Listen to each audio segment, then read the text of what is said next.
And I'm gonna be high. Good on you, Donald. I'm the Rocket Man, yeah. I'm a rocket man. And I'm gonna be Rocket Man.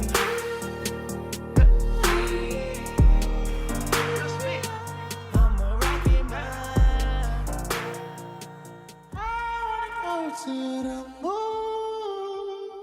So Krystian, you're the founder of or co-founder of FreightCaviar and ShipperCRM. They're not the same company. You're doing two, but take me through the evolution. Obviously, FreightCaviar was first, and everybody who's listening to this, I will say everybody knows who FreightCaviar is. But take me through why you started it and how that happened. Sure. So yeah, it's FreightCaviar and FreightCaviar Technologies. ShipperCRM is the latter, which is what we go by for that company. Mm-hmm. But the origin story here is that Paul reached out to me. I think it was August of 2022, and DM'd me on Twitter. So that's really where the whole thing started from. And he had already started the accounts for FreightCaviar, prior to that. So that the content was being posted by Paul prior to us meeting, and the brand existed prior to us meeting. And when I came into the picture, I had previously. I went through about a year period right before we met where I was trying to figure out what I was going to do with my life, mainly because my first company didn't end up working out. I was building self-driving truck technology for Class 8 semis, and I spent about 5.5 years on that.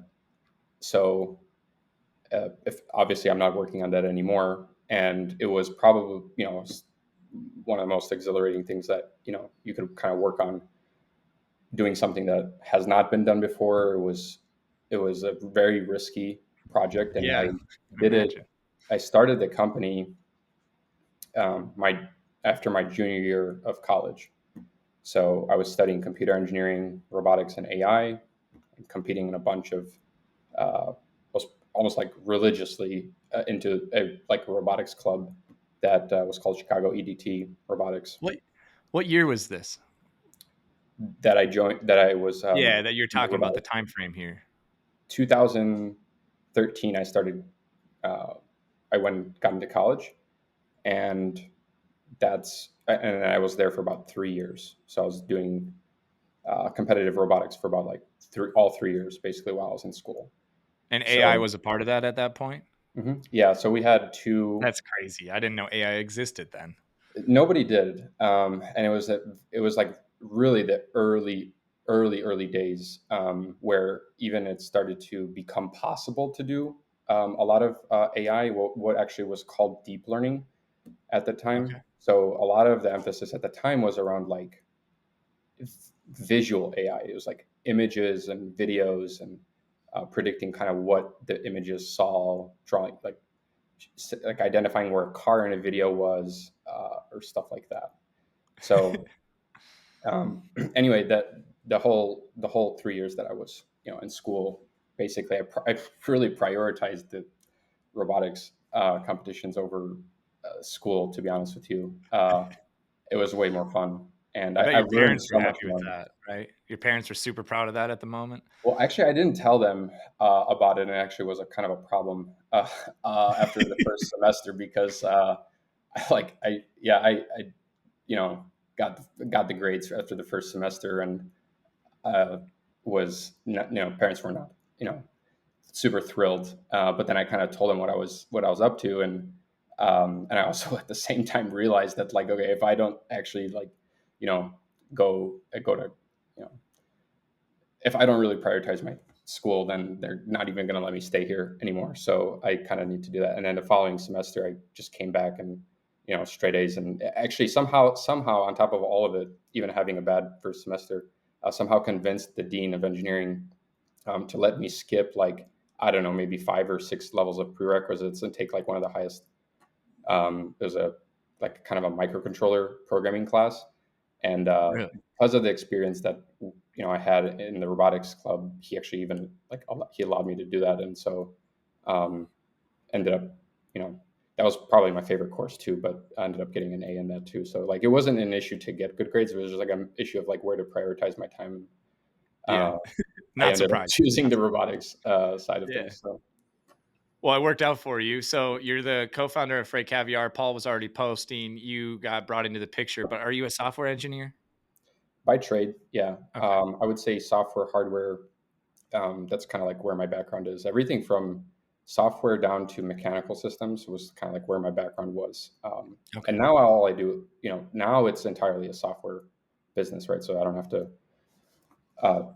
work with any hardware.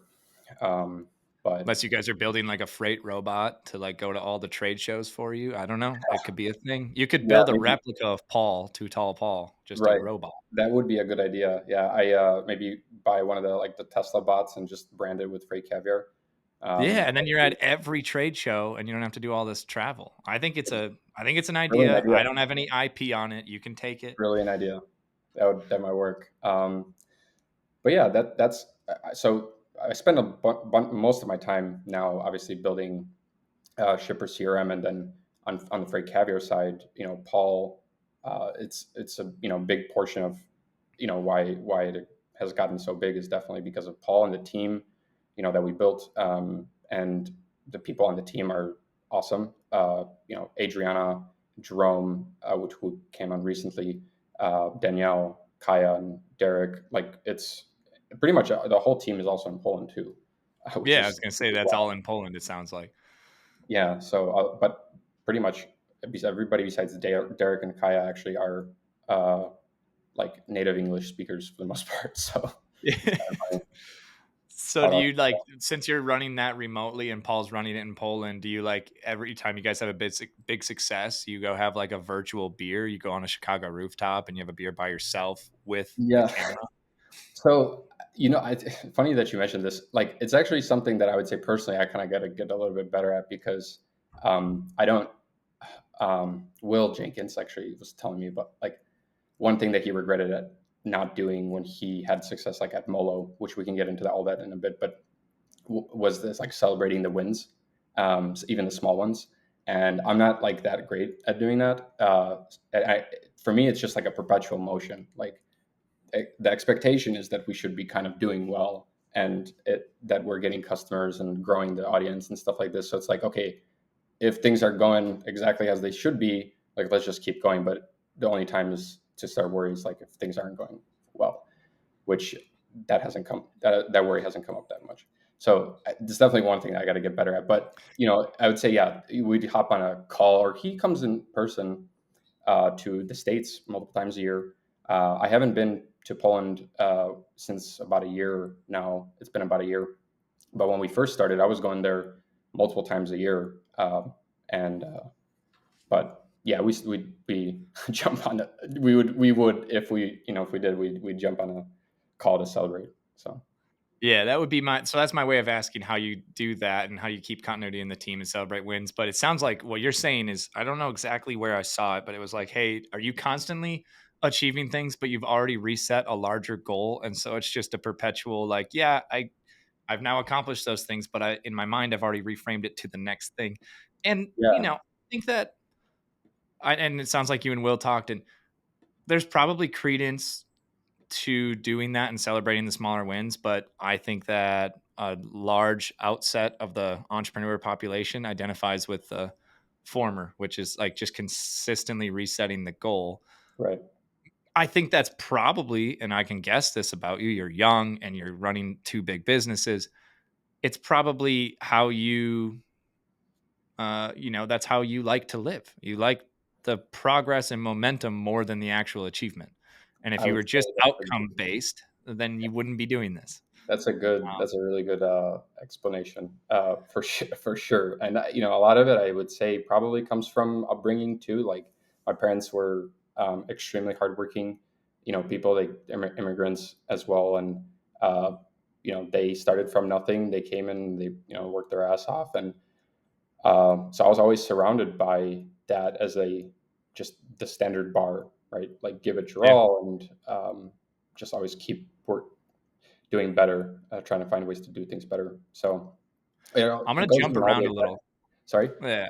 I'm going to jump around a little in this Go ahead. episode and we'll talk more about Freight Caviar. I'm going to jump all the way to Shipper CRM, Freight Caviar Technologies. That one's newer. And it sounds like maybe like Paul's running the Freight Caviar brand and you're putting your efforts into the Shipper CRM, although you guys probably collaborate across.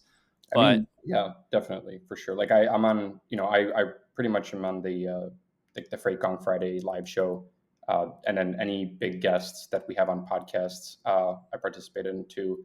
And like early on, a lot of my contribution to Freight Caviar came on early, more so on the early side of things Mhm. because there wasn't, Paul I think had a sponsor if I remember correctly. Like there was one sponsor that came in that was already with us. I think it was actually a TMS at the time, or maybe it was TextLocate, maybe both of them.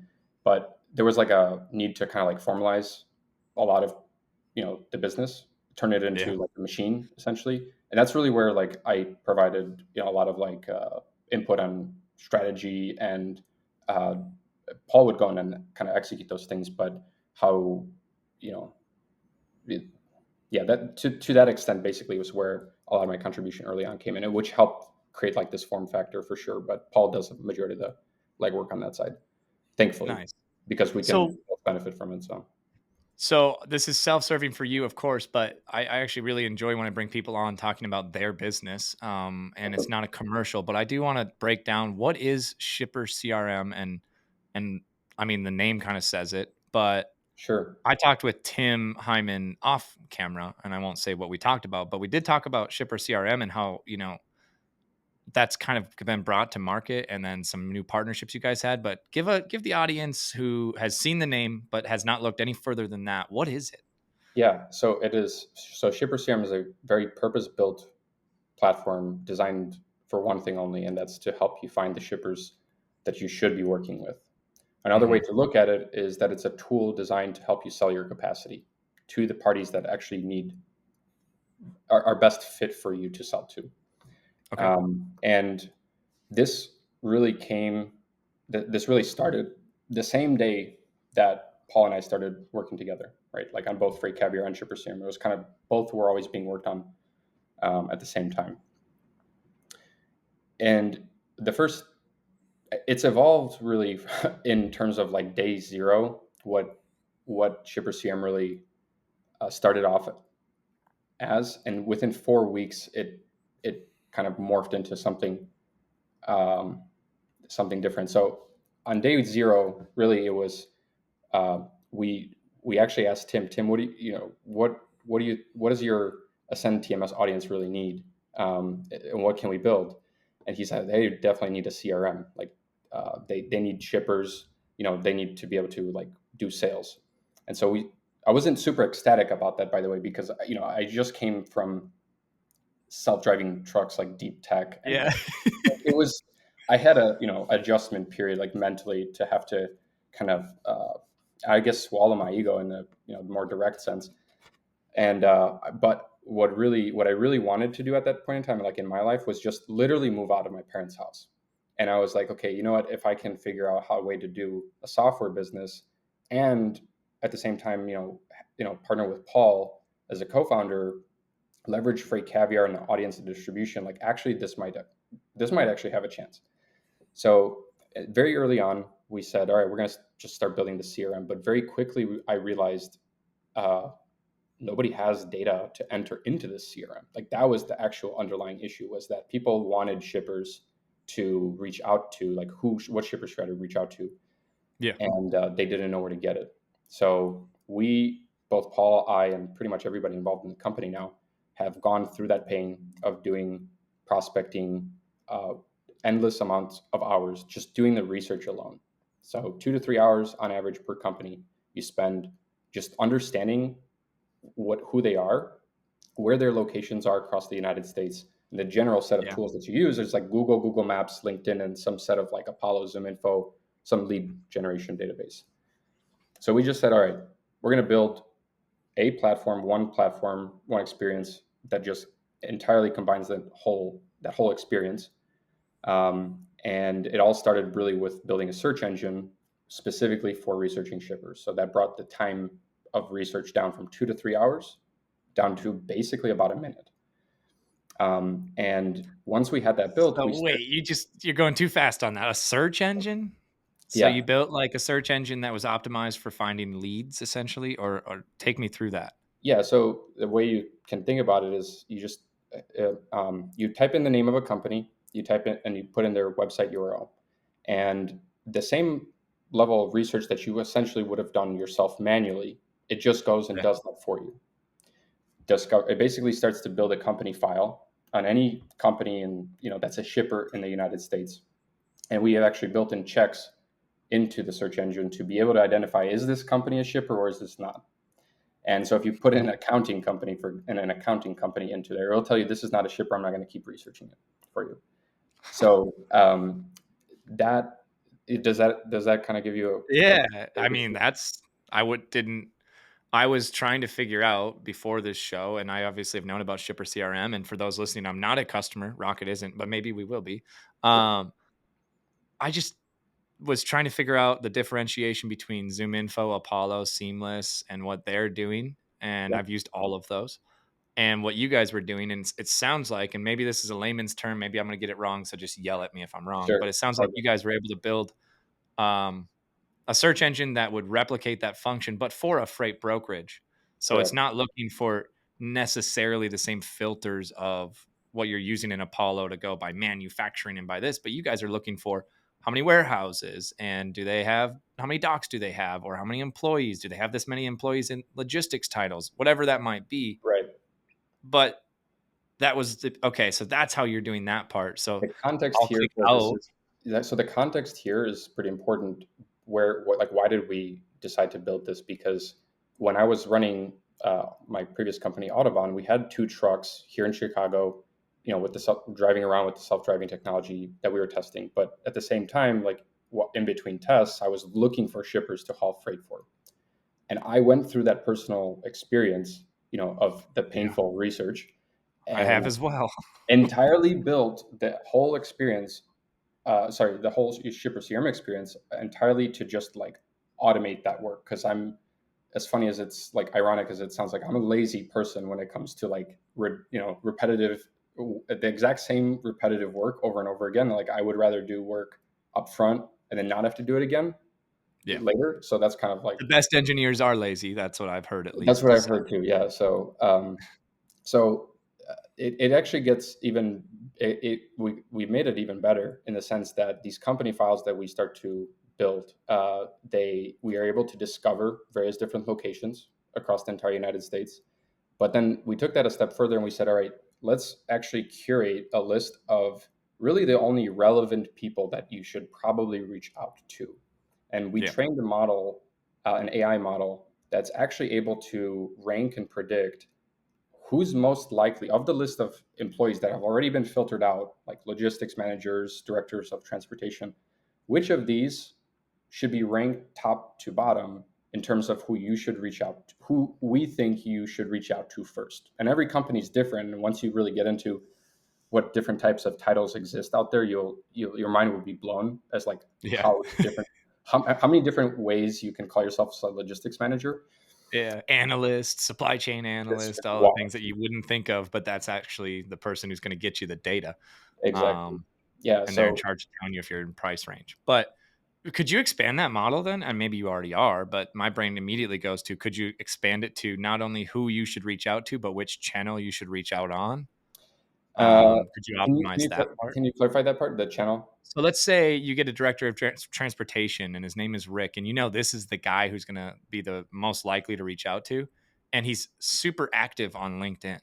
Sure. But he has an email, but he is active on a social channel, and you could kind of say, hey, optimize your outreach through LinkedIn because this guy actually uses it. Whereas Correct. if you're just spamming everybody's LinkedIn DMs, there's a lot of silent watchers on Yes. LinkedIn that are shippers, but they don't interact. But the ones who Absolutely. do interact will definitely reply. Maybe Yes. they won't be interested because everybody else is talking to them too. But can you optimize the model one step further then? You absolutely can, and it's a continuous addition of information that we keep working on adding to these company Yeah. files. And the beauty of how we're building it is that the company file itself is something that you can basically build your entire CRM pipeline off of. So one of the things that I found really annoying when I was doing the prospecting myself was, okay, let's say I did the research, I put in the data into a CRM or spreadsheet, and I come back 6 months later to that lead, that prospect, and now I have no idea like whether or not they're actually still at the company. Like now I have to go and check, I have to recheck the information. So I had to do the maintenance on the data myself. But the Yeah. whole premise of behind ShipperCRM is that you don't have to do that, because we've kind of combined two things into one package and remixed it in the sense that the lead generation and CRM, which is two things typically that would be offered separately as two separate products, are now really built one on top of the other. So the CRM, if you don't return back to it within 6 months, right? When you do get back to the CRM, it should represent it should represent the updated state of that company, whether that's new locations, whether that's employees that you were previously tracking have left the company, new ones have came. So that's really there's a huge unlock there in terms of like time efficiency and benefit from an operational perspective. So and you asked earlier like what one of the differences between like a Zoom Info and Apollo might be with this is given that we narrowed down the subset of companies and contacts and LinkedIn profiles that we need to kind of handle and deal with, we can actually add a very high quality aspect to the data integrity in the sense that we actually have a human review team. So these company files actually have human review done on them, and furthermore, we actually validate a lot of the, let's say, the direct contact data, which we call enrichments, the phone numbers and the emails. And I think it's really important here to highlight that I totally recognized very, very early on how a lot of people in this business or just in general in sales go about outreach. And it's like a bazooka approach. It's like you just take the RPG and you just start slamming whatever you can. And when people think about like, oh, why would I go with ShipperCRM or why would I go with the Zoom Info or Apollo? Like those are also great products. Like they've gotten people really far. So I don't want to discount them at all. But we built ShipperCRM kind of all around this new kind of novel idea of geographic prospecting, so that if you have capacity that you can offer in a specific region, right? Let's say that's New Jersey, and you're already going to delivering in and out of a customer in New Jersey. You can now basically just zoom into that area of that customer and look in the nearby area. What are the shipper locations that ShipperCRM has so far researched in that area, and start your prospecting from that point. Like you click on the location, then you can understand the entire company, its presence around the entire United States, and start upselling your capacity in a very targeted manner by saying like, I'm already delivering and sending capacity like a few blocks away from you. I can come in competitively on my rates because like otherwise I might already be returning empty, for example. And that's very different than just getting a lead list, buying a lead list of a bunch of company names. And then you do need a Zoom Info, which gives you like volume data, which is much cheaper in a per unit basis. But in aggregate, like you need something like a generic contact database to support what we call like a spray and pray approach. It's like just spray around, see what hits, and then none of it is actually like deliberate kind of intentional outreach. So that's kind of where we really focus on, is that we don't really want to try to enable the whole the mass outreach side of things. It's like if we think really you're a fit for that business, that will put that shipper in front of you. Can't guarantee you guys will work together, but at the very least, like we'll help you tailor who you probably should spend your time reaching out to if you do. Don't you think that the shippers who are in there will just get inundated with the same pitch over and over, and eventually they'll be like, can you take us out of ShipperCRM? And if not, they'll get that phone call and be like, are you from ShipperCRM? Goodbye. Right. And so how do you maneuver that, and what's your strategy once you get a network effect of a lot of people on the platform, that must eventually come into your play. What's your thoughts? It's a totally valid question, and we get it pretty frequently. Basically, the way to look at it, right, is let's say ShipperCRM didn't exist today. Shippers are still getting calls from, and All a the time. lot of that is enabled because of the existing generic databases that are out there, right? The difference is here is that like we made actually a very unique and intentional decision early on. Last year, January, we started requiring that anybody who gets onto the ShipperCRM platform has to submit an application. We review that application, and we vet it with with vetting partners like Highway, for example. And those are basically it's already a filtered subset of companies. And if I pulled up how many companies we've rejected, like you could say we lost a lot of revenue potential because of that. I don't care because what we're building here is to have companies find the right partners to be working with. So we've already seen that there's positive effects from that because shippers are more receptive to pre-vetted capacity reaching out to them. I mean, why wouldn't they? At the end of the day, there's two sides to the coin. Like shippers are looking for capacity here and there, but Even if they say they're not. Sorry, Even if they say they're not, they even are. if they say they're not, Their right? job. Exactly. Yeah, 100%. So that's really that's that I would say that's kind of like the way to look at it is that we help you find those right relationships that really would make sense and optimize your likelihood of actually working with who you reach out to, as opposed to just enabling you to just do like, I don't know, mass carnage, I guess another way to put it. Yeah.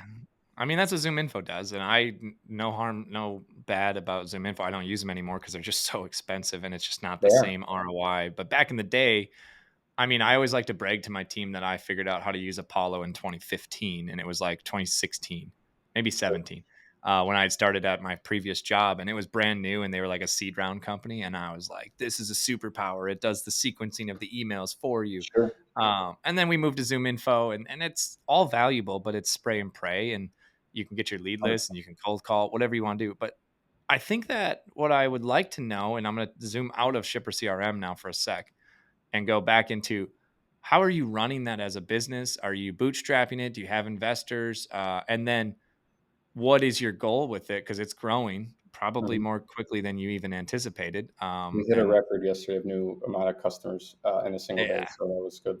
So what's your goal with it? And then start with how did you fund it and how did you decide to get it off the ground? And then what are you going to do in the next year with it? It sounds like you're going to do partnerships. You could do partnership with shippers, with brokers. You could do whatever you want. So what's your plan? Sure. So on day, in the very beginning, there was no funding. Paul and I actually flew to Poland. I was working out of Paul's place and eating kebab on the cheap in Poland. There's like, not a lot of money needed. And then within about 4 weeks, Tim wrote us the first angel check that gave us, enough to basically for me to keep buying more kebabs and occasional beer here and there. What is a kebab? Is it just A what I think it kebab. is?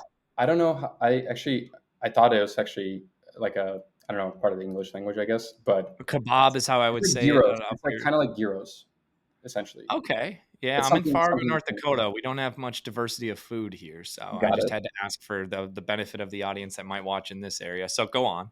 Yeah, yeah. So anyway, that was it got us started, and about a year later, roughly, maybe a little bit less, we got Triumph Financial or TBK Bank, which I Deal. think everybody knows at this point. Yeah. They came in as an investor as well, and a fairly large one. So that definitely, obviously, gave us some validation. It definitely gave us the resources that we needed to really build out, keep building out the platform.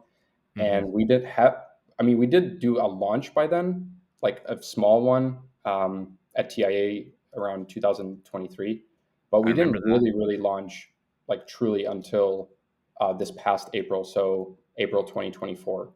And that's really when the genesis of like the entire geographic prospecting really went public for the first time. And so we introduced that magic map. We had early customers coming in and testing that out since January of 2024. But that's kind of like how the funding, situation generally more or less looked like. And then more recently, we had Will Jenkins, who's the founder and CEO of Journey and formerly the co-founder of Molo Solutions, the brokerage out of Chicago that sold to ArcBest for, I think it was like 265 or 270 million dollars. He came on as an investor and partner, and since Will came on, things have gotten even steep, even better. So that's kind So of like, how do you use that funding? Are you building out a development team? Are you building out a marketing motion? What's that funding for you in your guys' playbook? yeah. There's really two areas in which the funding uh, pretty much only goes to, and that's uh, product design and engineering, or product and design as one kind of, and then Yeah. engineering, right? So we don't have any marketing costs essentially.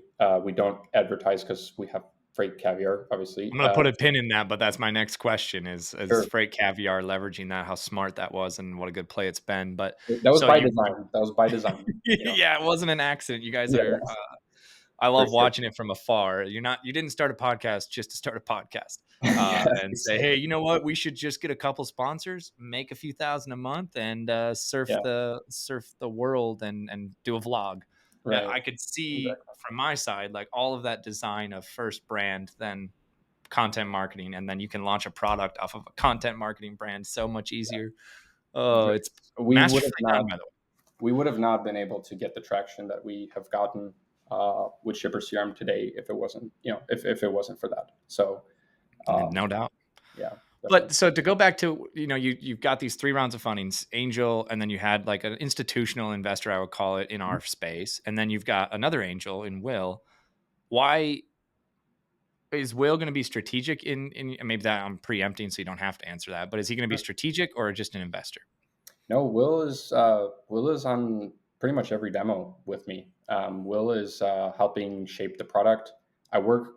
We He lives like not even 5 minutes away from me. So Oh yeah. part of the reason why we started working together and why we realized that we really like working with each other is, well, he has a very similar intense personality and work ethic to me. So that was also one thing that I really respected. Mhm. And just in general, we want to just get shit done.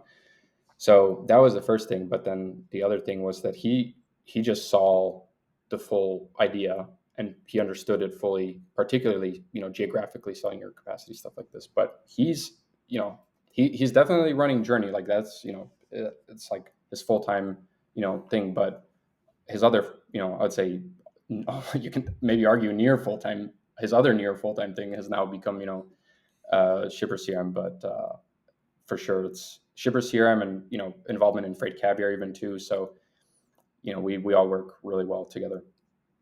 Yeah, I think that's so in the LTL and TMS space, I talk about this a lot with like a marketplace effect in that there isn't just one leading platform anymore that's like gated off. And it used to be like Worldwide Express and Global Trans and CH Robinson and TQL owned their tech stack and then like they had an advantage.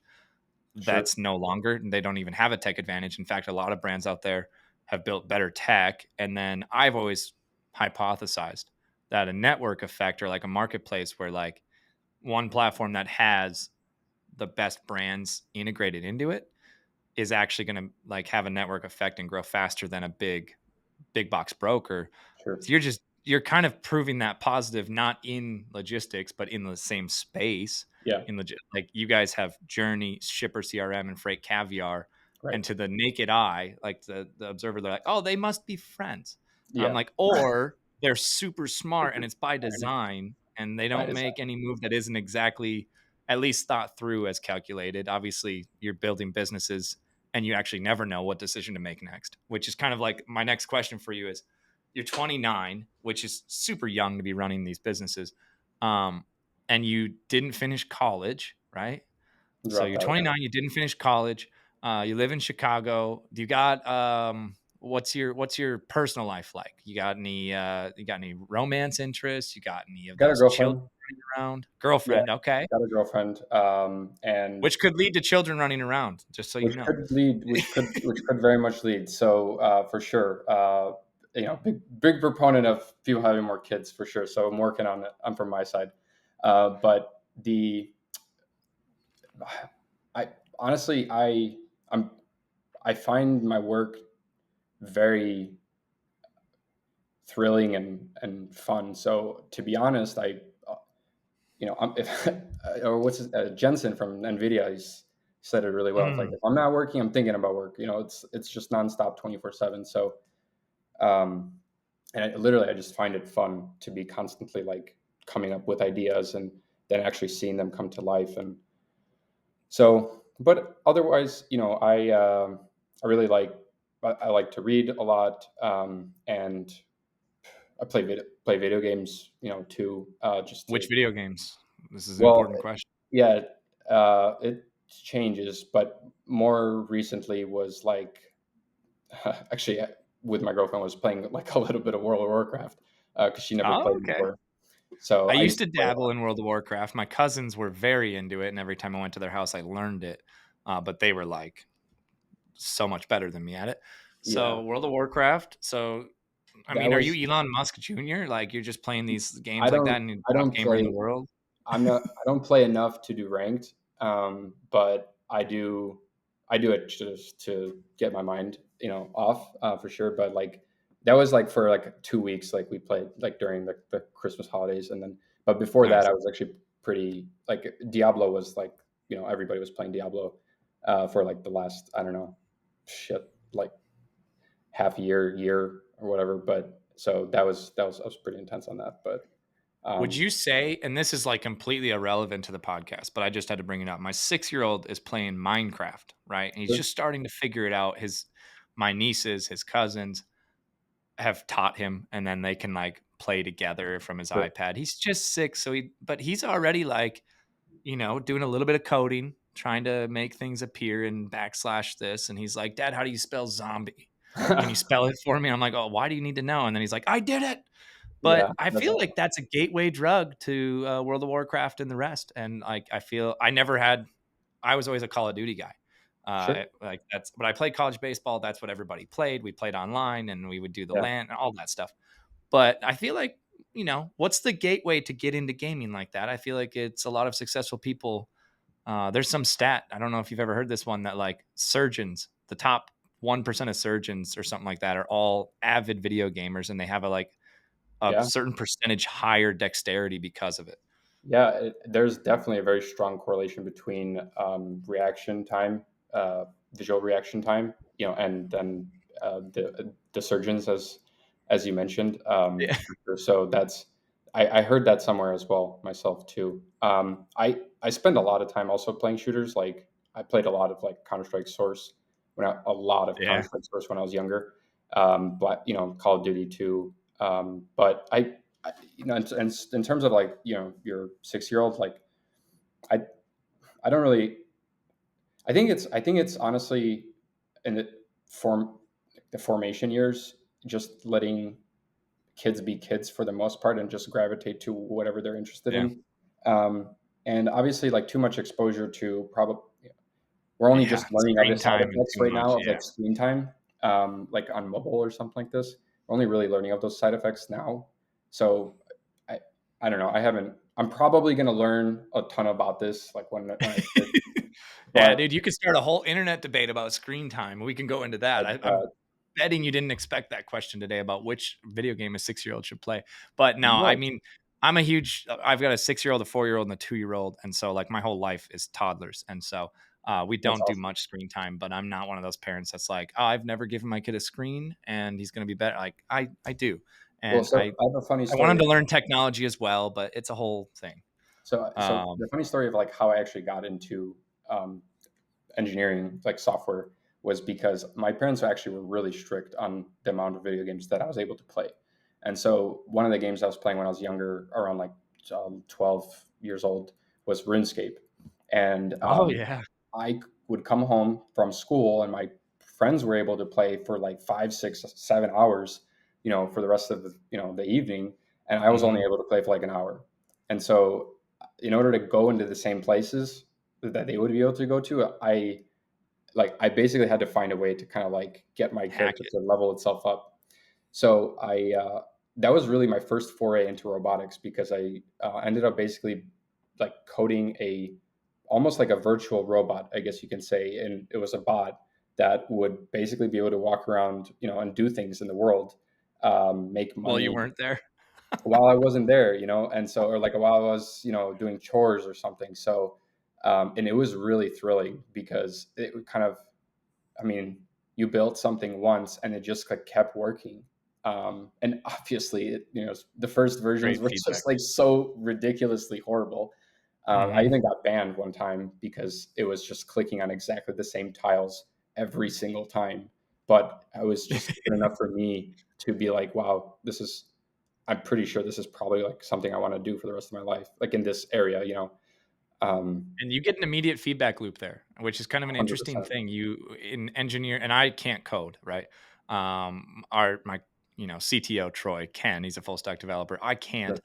Although I like to always tell him that I'm like dangerous enough with technology because I understand API calls and Sure. payloads and Postman and That's good. endpoints and webhooks, and I can like It's more than most people. intelligently yeah, I can intelligently speak about it and architect it and say, "Hey, the payload's missing. You said North Dakota, it needs to be ND, and it should go through the Yes. error rate is that." But I can't. That's all I can do. And then I often, when I'm on with clients, I'll talk about API, and Troy's just nervously sitting there, like, "Please don't say something wrong, or please don't say we can have it out next week." Oh, But the reason I can't do that is because when I grew up, I was always in athletics and I never had any interest in computers. And I'm good with technology, but I always wish if I could go back that I would have learned to code because I think I could have, well, I okay. definitely would have built a bigger company faster with fewer people if I could have, That's used the big technology. key. And yeah, definitely. Big key on But that. it is a good segue from the toddlers and the tech, and from if we labeled this episode from hacking RuneScape to leading freight tech. Sure. Krystian Gebis. But you talk about building this AI model, and I just had Levity on. It got released today. Yeah. No, that's And nice.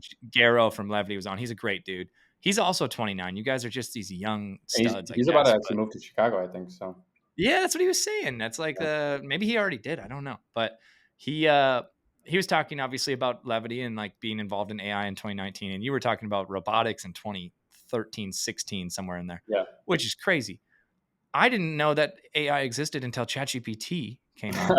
Yeah. And I was like, wow, AI's here, guys. And of course, Silicon Valley knew and other tech folks did. Yeah. But how are you?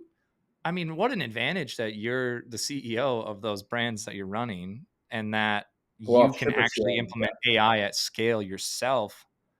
That's crazy. It definitely. Um, it definitely gives me, I think, an advantage. Because I can also sell too. So like I Yeah. think the first 50, at least 50 customers of ShipperSeer I closed myself. Obviously with the help of all the Love to see it. support of everything, Freight Yeah. Caviar connections through Tim and whatnot, like the Send TMS partnership, like and so forth. But you But were the sales rep on each deal, and you were got it working to the the finish deal, the line, workflow, right? the contracts, everything. Yeah, and so having a technical background, right, it gives me a very different holistic picture of both short term, long term, what's possible now, the resource constraints, what's the best kind of strategy and move to make right now, Mhm. to get the most out of it. And in general, I've never been over resourced, so I've never had more than I could, you know, work with, where resource was never constrained, and it always ended up forcing good things out of that. uh, Yeah. Creative solutions that, how do you do the same thing but without the money, or with a you know tenth of the money that somebody else might need, for example.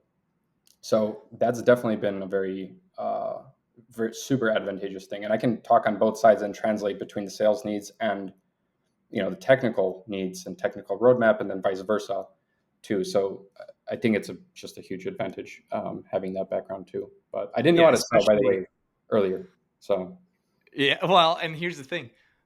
It's an advantage in any market, but I interviewed the founder of IQ Bar. They're like a protein brand, and they're protein bar brand. And he was just talking earlier this week about you're a product of your environment for like fundraising and building Yeah. your company in the macro, but the micro you have to. He basically said if you run a profitable business on low cost, higher margin, sustainable, it doesn't matter what market you're in, it's always going to be a good business. But there are certainly tailwinds. You have a tailwind. AI, I mean, there are AI startups, and of course, you've got Levity, Vuma, Happy Robot, the mix, right?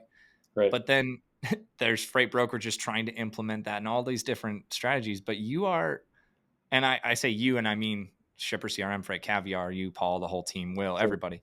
You're in a unique position where you're living between freight tech and logistics companies and brokers and shippers.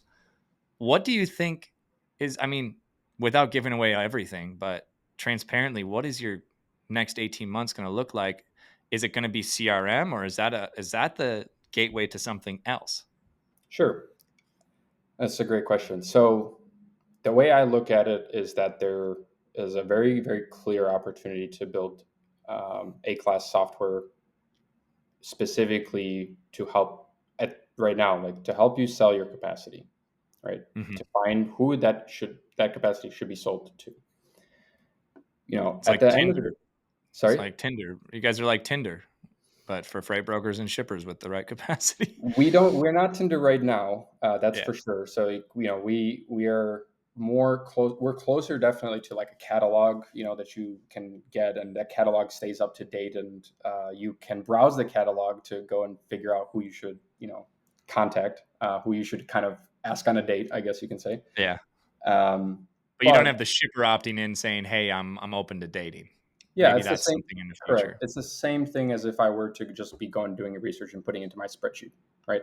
Yeah. But we do it like way faster, way higher quality, much more in-depth information, and there's a lot of things that 18 months from now, we will be able to do, provided that we just keep indexing every single shipper in the United States supply chain, um, and basically building out a company file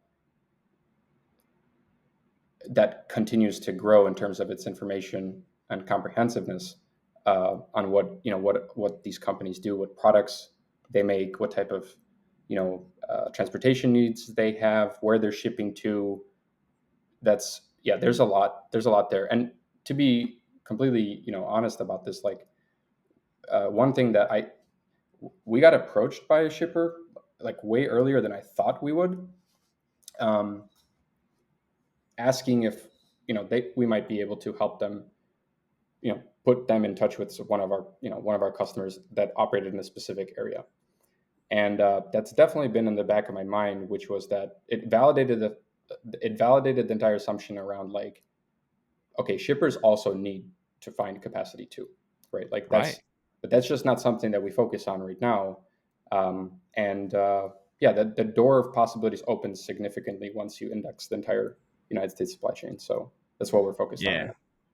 I mean, I just candidly, I'm on the outside looking in at your guys' businesses, but it's just so clear that you can continue to leverage Freight Caviar, the largest freight podcast, the largest freight newsletter, and Yeah. the biggest personalities. You can obviously with Will and Journey, I'd assume that there's probably some cross selling there, and like, Oh, hey, you got 100%. the right leads.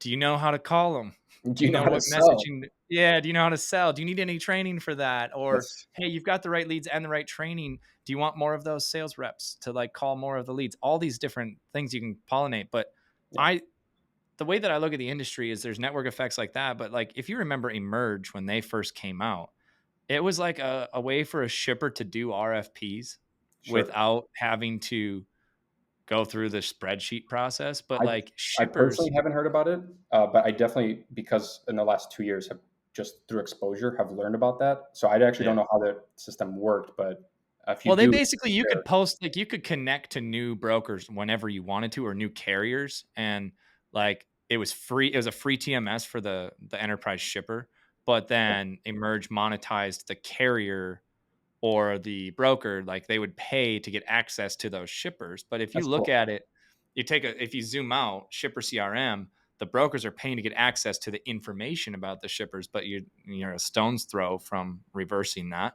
or making a marketplace if you wanted.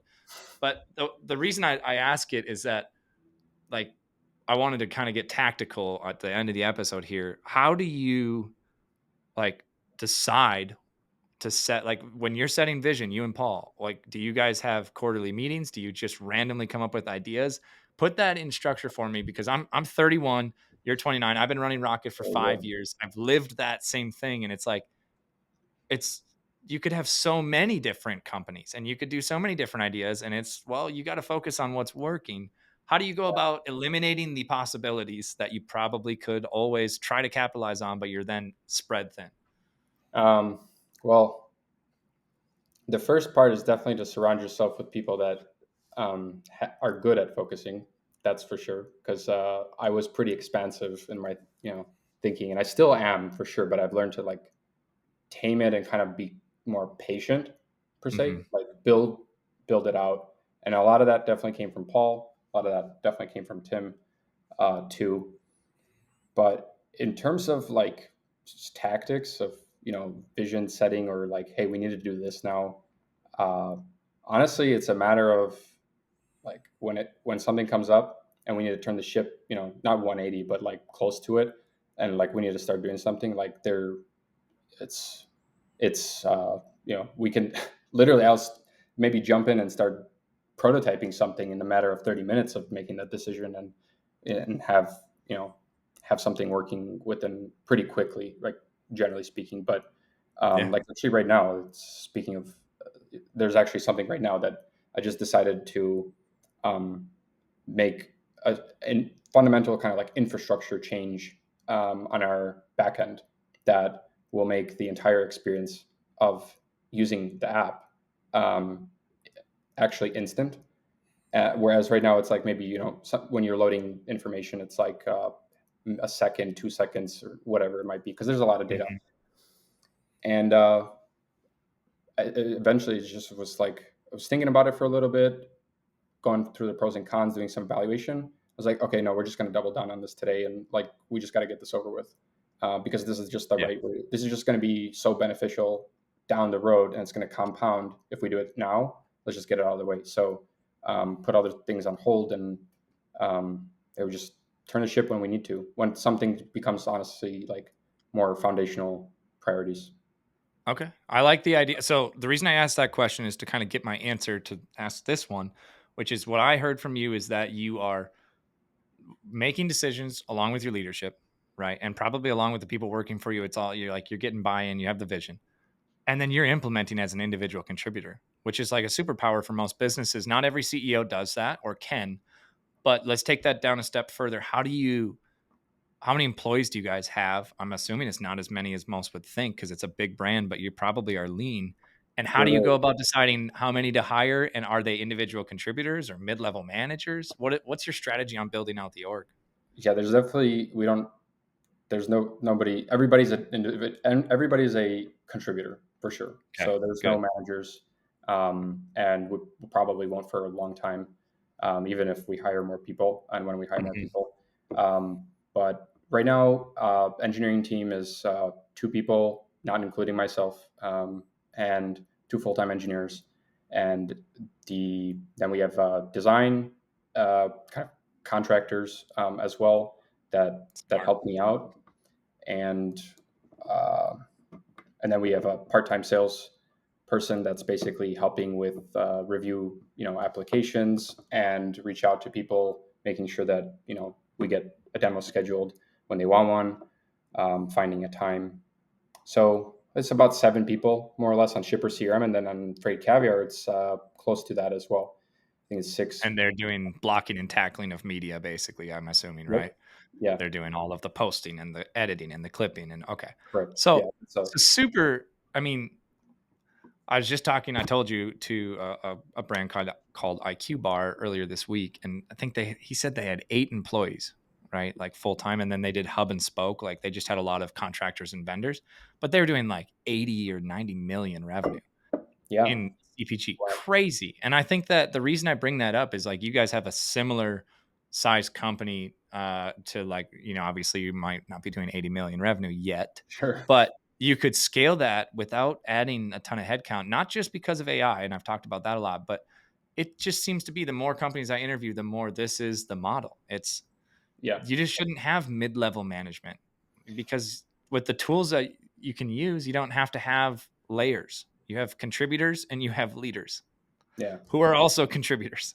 It didn't used to be like this. It didn't. It only really changed this ethos, kind of like this vibe around how companies, have been being built recently, has only really kind of happened after the ZERP phenomenon ended. Like, 2022, yeah. yeah, after 2022, when the market just tanked and the funding wasn't available in excess, and you really had to, like, you couldn't get funding, but you wanted to build something, so you just figure out how to do it without the resources, and it really started creating these very creative solutions. And we also started, I remember exactly where we were when we tried me and Paul. We were at Paul's apartment in Poland, and ChatGPT came out in November 2022. So we've been working together for about 2 months, 3 months already. And I remember both of us sitting there and like typing in something into ChatGPT, and like we were this like mind blowing moment where you just realize that this is actually kind of like that start of that, what was previously in the previous generation, like the Yeah. .com era. Like, this is going to be like crazy huge, and now it's embedded into every part of our business, like just like everybody else, as well too. But it's to some extent maybe a little bit scary, like how good it Yeah. is, I to think a be lot of freight completely brokers honest are with scared you. of it. I think that Um, there's reason to be scared a little bit. If yeah, you're not afraid of AGI and what it can do to the industry and what it's going to do, I think that the one thing that I like to call out on this is that the .com bubble, we talk about it. Obviously, me and you were pretty young during that time. I was sure. like 8, maybe I Yeah. was 7. And then I was 5 or Uh, 6 in that time. yeah, so we don't remember it, but you can look back and say this is what happened, but no one, when it was happening, knew it was happening. Correct. And that's what's happening right now. Is you can as much conjecture as people want to put out about what AI is going to be. If the last 2 years isn't proof that we have actually no idea what it's going to do Yeah. and the use cases of it, because we can't even comprehend what it could do for us, we're Yeah. like, oh, it's going to replace. I remember when it first came out, GPT, like all the headlines where it was going to replace like blue collar, and instead it's basically replaced like Yeah. white collar Still. and art, and like things. Art's the only Yeah. thing that's still there. Everything else, like media marketing, it replaced all of that instead of blue collar. We were wrong. So I'm 100%. guessing we're going to be just as wrong today in 2 years. So Um, the analogy I like to make is that actually just tweeted this out yesterday, but basically the like the hydrocarbons in the earth are more yeah, or less basically like the data on the internet. And the LLMs, or the AI language models, ChatGPT, right? They are basically like the oil rigs that make it possible for you to reach those hydrocarbons, and they kind of make it really accessible and easy for you to work with. But then you ultimately need a refinery, and people don't understand. Like, the refinery is really where like the apps, the services come into play, where you start mhm. to now um, make it actually like usable, like kind of kerosene, right? Like, then you can use kerosene to, you know, uh, power lamps and have actual light. That's kind of how I view the whole thing. And LLMs, and the CEO of Palantir, he said it differently. He said that That the guy's LLM, crazy. I like him. he's awesome, but he said it a little bit differently. He said it as like that the LLMs are like the hydrocarbons themselves, where I view it like more so that A layer deeper. the data itself is the hydrocarbons, but the LLMs are the ones that have aggregated like the access and made it easy to get that. Because if you just type in any question into the ChatGPT or whatever model you're using, right? Like, you're basically querying it for all the information that it's ever like seen before, Yeah, right? But now you got to figure out, okay, how do I apply this in a way that makes it's helpful to people. Um, yeah. so Anyway, total tangent there, I guess. I think But we should get into it. We might as well. I don't have sure, the opportunity to have people that understand AI at the level that you do, and I'm very curious about it, and I have a very surface level understanding in my opinion. But sure, let's go for it. so so let's go into LLMs a little bit. This is not logistics, but it's going to affect logistics, so I feel like it's relevant. So Sure. up until DeepSeek, right? And that was just on Monday this week and when we're filming this, Just right? on Monday. Yeah, just on Monday, DeepSeek kind of upended a few things. And like, I think people saw the clickbait and the headlines, and then there's been so much news since Monday. It's going to, Yeah. unless you're in AI, you're going to forget about it. Right. But practically speaking, you're talking about LLMs, the hydrocarbons. LLM is the oil Oil rig. companies, right? Oil rig. And Yeah. then the refineries are the wrappers, is what I call them wrappers, like a candy wrapper. It's a wrapper around it that makes it easy for a business to use the AI Right. for some use case. So, and I won't name, well, I will name names. I'll just give like 3 of them. So Vuma, Levity, Happy Robot are wrappers because they're using the LLMs and they're applying it for your business and they'll charge you. Right. But what they're doing is they're LLM agnostic, right? They're using whatever the best LLM is, and so it will continue to get better. Correct. But up until DeepSeek, only companies who had funding and expertise and people that used to code at Google or wherever they got them from could do it because it wasn't open sourced. And I know Llama has existed for a while, but Right. DeepSeek is a version better. It's at O1 level for ChatGPT. Yeah. And now Troy, my CTO, we're training a model on DeepSeek just to kind of not like all in, but we're just kind of playing with it because he's a developer and he can play with AI now. Sure. That's going to change the way refineries are going to market and how many of them exist. And if DeepSeek is, and then I'll let you go off because you're the expert here. Sure. But if DeepSeek costs 6 million, I don't believe it exactly, but I it's don't believe it the either. cost of goods to use their API or run it locally is so much lower than paying OpenAI API tokens. If it makes it affordable for businesses who have some tech savvy people today to use the open source model, the reason you wouldn't do that in the past, and this is just to summarize, Rocket would never have done that last year because if we trained an entire model on everything that is Rocket and LTL, we would have been stuck with that model. So if there's a ChatGPT 4.0 and then O1 and then O3, or maybe XAI comes out with Grok 3, we would have to start from scratch and train another model. It wouldn't, but with open source DeepSeek, if we train it on that, anytime they get an update, we get the update. Sure. And It's so yeah. that's crazy, right? Yeah, absolutely. So, like one way, there's a couple things to unpack here, but generally speaking, the open source models, as you mentioned, like Llama was an open source model built by Meta, Meta, uh, yeah. trained by Meta, right? Also, one thing to note here, like open source is typically, it's like in this, when it comes to AI, it is actually really easily confused with what really is the case of what's called open weights. Open weights are really like the arrangement of knobs that you landed on after the training process was performed, but the code that was used to make those knob adjustments actually is not in most cases publicly available. Really? So yeah, and that's a very big difference because if you truly have something that's open sourced, that means you understand what the training process actually went into Yeah. training that thing. But open weights, which is not the term that most people use, which I believe they should, is you're free to use this oil rig to go and build your service or application, right? Up until I think Meta's like $100 billion in revenue, which is some crazy number, which is basically you're permitted to go and build your applications and services using it.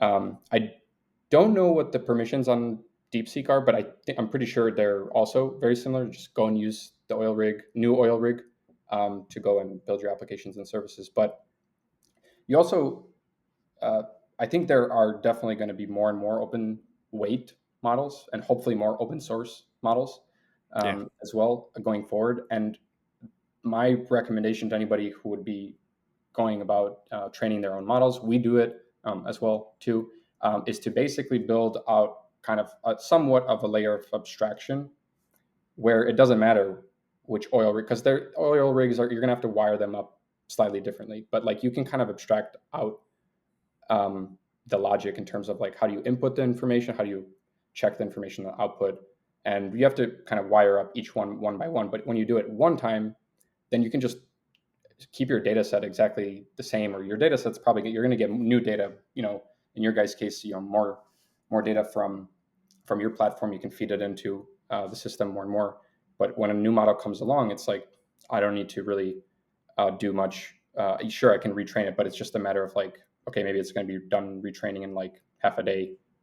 Yeah, But that's not the instead end of of a the story, whole lift.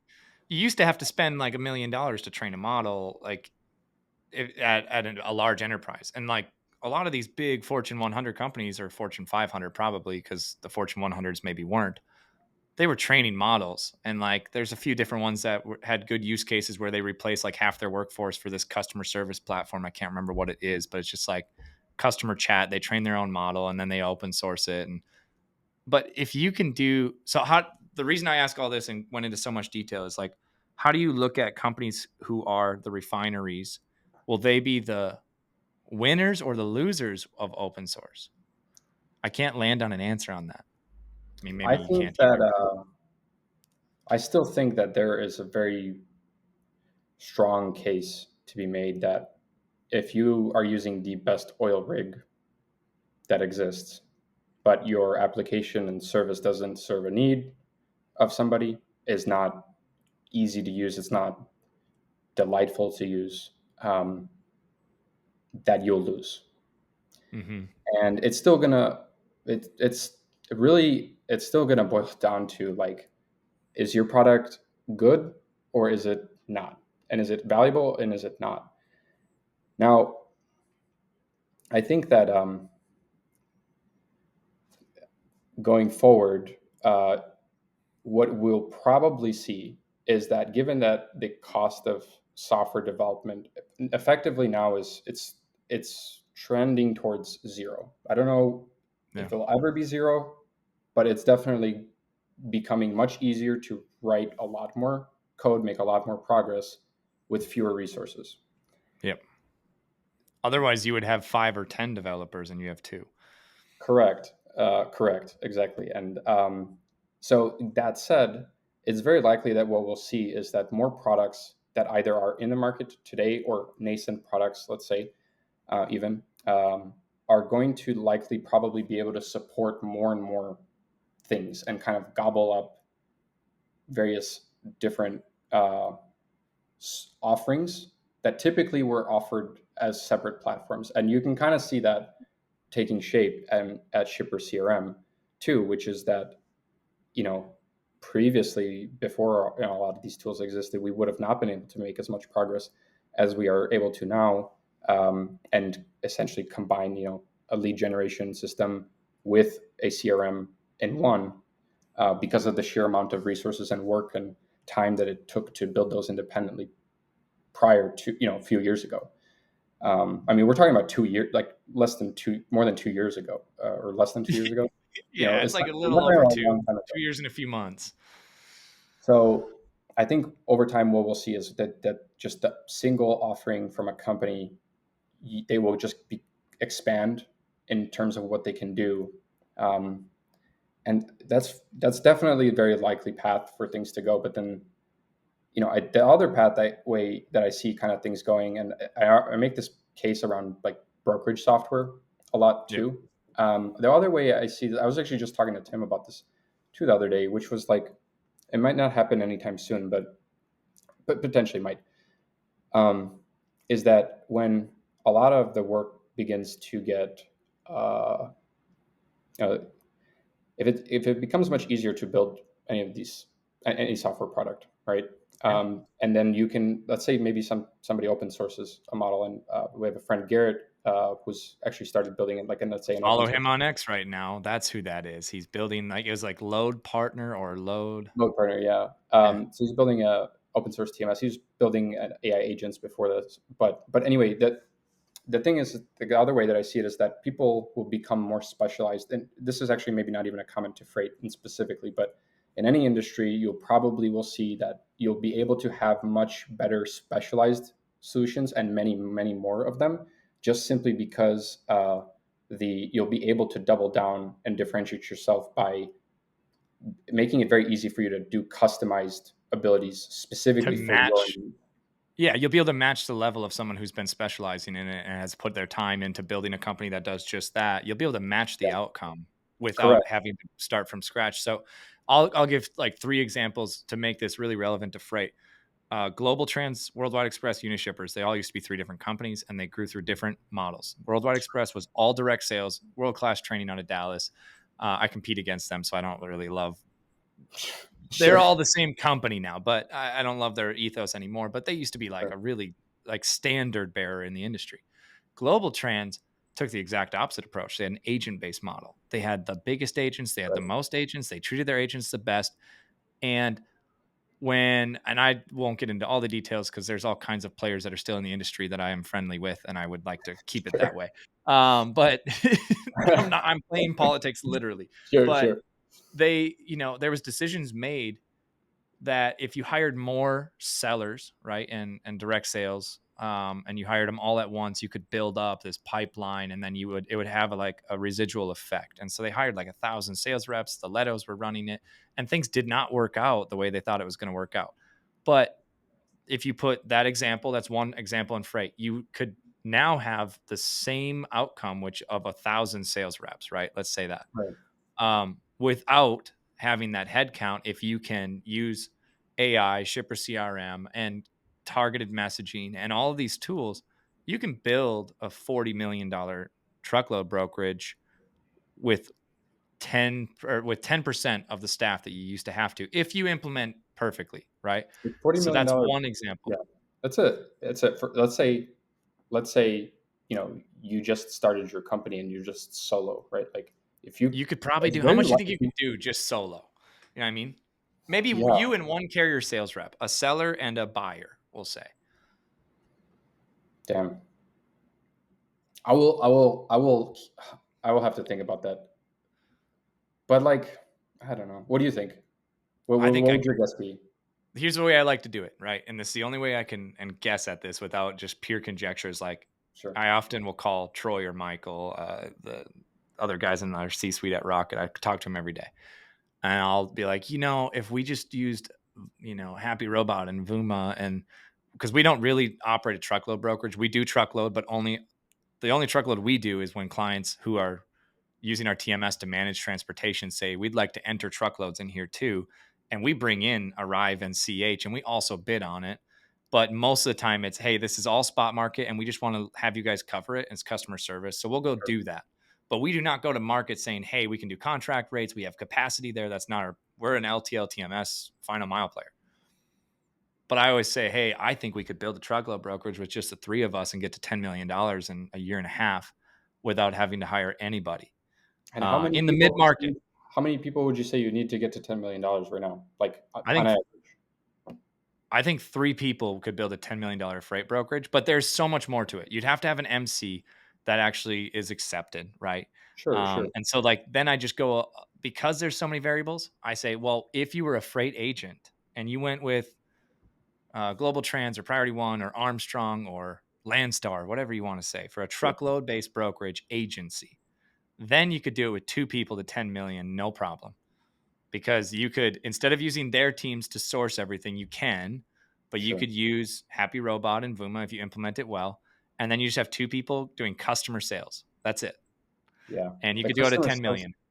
See, yeah, and that was something that I saw like pretty early. First off, that sounds pretty reasonable. I don't know what how 2 years ago what your prediction might have been. Around that, like how many I people said you. probably like 4 million because it was cradle to grave. And if you were cradle, like that whole term cradle to grave is like the reason people talk about it is because it's a limiting factor of growth, but you can keep good customer service and you Yeah, can try to get some new customers, but you'd never fail a load. That's yeah, why people did cradle to grave with excellent individual contributors. But if the grave is cradle to grave, so if the grave was carrier sales and cradle was going out to customer sales, yeah, and you could spend, it's just common sense. If you spent all your time getting new customers and making sure to visit the ones you have and keep the relationship, but you weren't yeah, covering loads, of course you could scale. 100%. Yeah, that makes a lot of sense. I'm while that trend continues, as people basically shift more towards the customer sales side, Yeah. if you're looking to find the right shippers, make sure to reach out to ShipperCRM. Yeah. I mean, But that's another part of this is like there is a tech stack that exists on the other side for the customer sales that didn't used to exist either, which, is sure, companies like ShipperCRM or companies like Clay or, sure, even if you're just doing content marketing, you can go and build a content marketing business off of a freight brokerage. And there's not, you would think more people would be doing it at this point, but there's you not think, that many. yeah. Almost every other, I would actually probably venture to say that there's like less than 10 total personalities out there building businesses off their content instead of just doing content. I don't know why, So, but here's this might shed some light as to maybe why that might be, but very early on, I I got the team to submit an application to Y Combinator. Uh, oh yeah, I know them. I think it's a startup accelerator out in Silicon Valley. Like the Um, startup accelerator. yeah, It's it's a lot of companies have come out of Y Combinator, and maybe I don't like entirely everything about how they kind of neither do have this factory, but like I definitely do learn a lot. I've learned so much, from a lot of their startup school. Anyway, um, we applied there, and we got an interview, and they said we don't think that your market is big enough. So I think maybe part of the reason why there's only so few personalities in this doing this is that generally speaking the viewpoint from an outside funding perspective is that there isn't that much money to be made. But if you really think about from a pure software perspective, right, like how many there's 20,000 registered brokers, 4,000 of them are actually like making money more or less, Yeah. 700 something thousand uh, motor registered carriers. I don't exactly know how many I know like 90% of them are uh, 6 or less trucks, right? Yep. So it's at $99 a month or $200 a month, it Your is a very TAM is pretty sizable, large, it's a actually. very, very sizable market. So, and I think that's something that got missed for the most part. And to be honest, I don't care because I changed my approach for the most It's part. actually better for you that there isn't as many. Yeah, well, it is, but I totally invite competition. Like it definitely fuels, it fuels the team. Like, we're not here to lose. So Yeah. it definitely helps. But I think I've changed my approach on funding, outside funding too. It's like, all right, funding is like one thing, but more importantly, it's like the person that comes with the funding. Like, are they actually strategically beneficial for the business? And I learned that from I guess mistakes. I guess potentially you can say from my previous business, and that was going through building a business, even though it didn't work out the first time.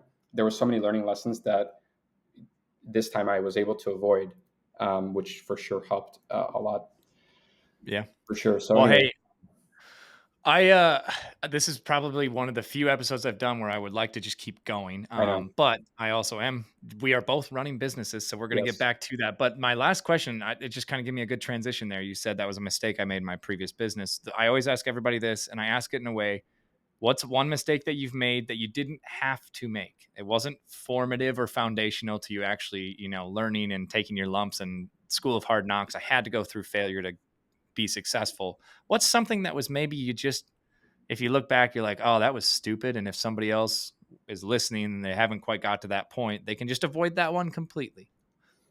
Yeah. One mistake that I didn't have to make was it was at my previous business, and basically we I didn't have to build that product in a way that in order for it to continue to survive, it would require outside venture money.